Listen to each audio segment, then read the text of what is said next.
Lorival Santana, nosso analista do internacional, já está aqui no estúdio e a gente vai aproveitar aquela piada sem graça e bastante ofensiva do comediante lá no comício de Donald Trump para o Lorival explicar, primeiro, o sistema político americano. E é importante a gente entender isso. Daqui a 8 dias acontecem as eleições por lá e a gente precisa entender bem como funciona a questão dos delegados nos estados, mas principalmente a importância da Pensilvânia. Por que a Pensilvânia se encaixa tão bem nessa piada terrível? Boa noite, Lorival.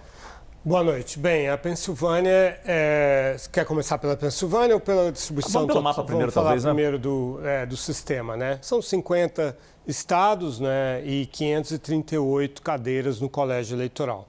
Essas cadeiras, elas são a soma das cadeiras do Senado e das cadeiras da Câmara e mais o Distrito de Colômbia, Washington. A distribuição das cadeiras no colégio eleitoral é proporcional à população de cada estado, né? A gente está vendo aqui os estados azuis são a cor dos democratas, vermelho é a cor dos republicanos, amarelos são os 7 estados pêndulos. Dos 50 estados, em 48, onde houver a vitória de um partido no maior número de distritos, o estado inteiro cede todas as suas cadeiras no colégio eleitoral para aquele candidato, com exceção de 2 estados, ou seja, são 48. Em 2 estados, o Maine e Nebraska, é diferente. Cada distrito elege cadeiras no colégio eleitoral separadamente dentro do estado. Então, é um sistema distrital em que o vencedor leva todo o estado, né? E a Pensilvânia, ela é dos 7 estados pêndulos, ou seja, estados que estão sob disputa, porque há um equilíbrio entre os outros estados, entre os 43 estados.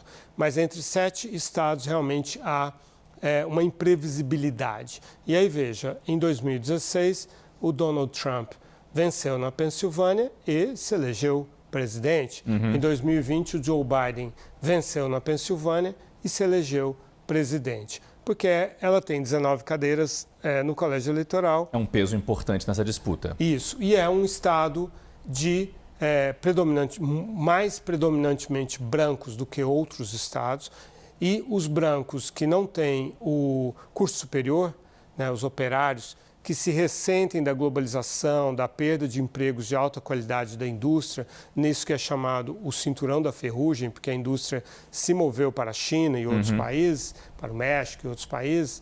Esses trabalhadores que eram antes predominantemente democratas acabaram migrando em 2016 para Donald Trump e voltando em 2020 para Joe Biden, que, aliás, nasceu na Pensilvânia, em Scranton.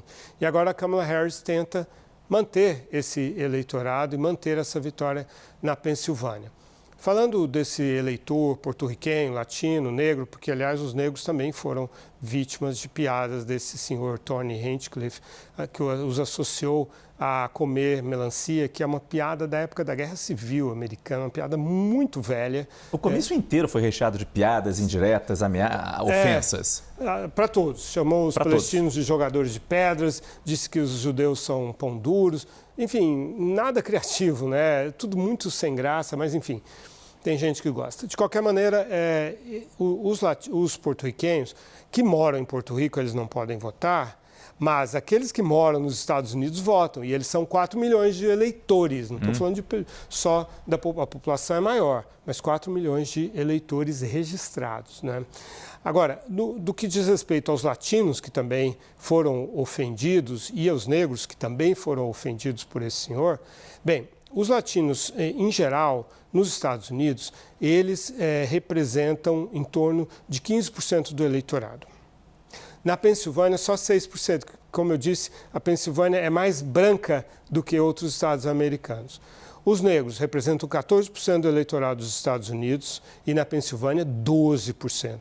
De qualquer maneira, como a Pensilvânia é um estado muito disputado, em que as diferenças, as margens são muito pequenas, esse eleitorado que eu me referi, 6% de latinos, 12% de negros, fará sim, com certeza, falta a qualquer um dos candidatos ou candidata que não tenha o apoio deles. Foi por isso que a campanha de Donald Trump fez algo raro para a campanha de Donald Trump, que é tentar se justificar, dizer, não, nós não tivemos nada a ver com isso, nós olhamos as piadas antes, o script das piadas, mas essas todas foram improvisadas. Aí é uma questão de acreditar ou não nessa versão, né? Porque que um comediante contratado submete à campanha as suas piadas, mas depois cria piadas altamente controversas, delicadas, comprometedoras e sem avisar a campanha que ia fazer essas piadas.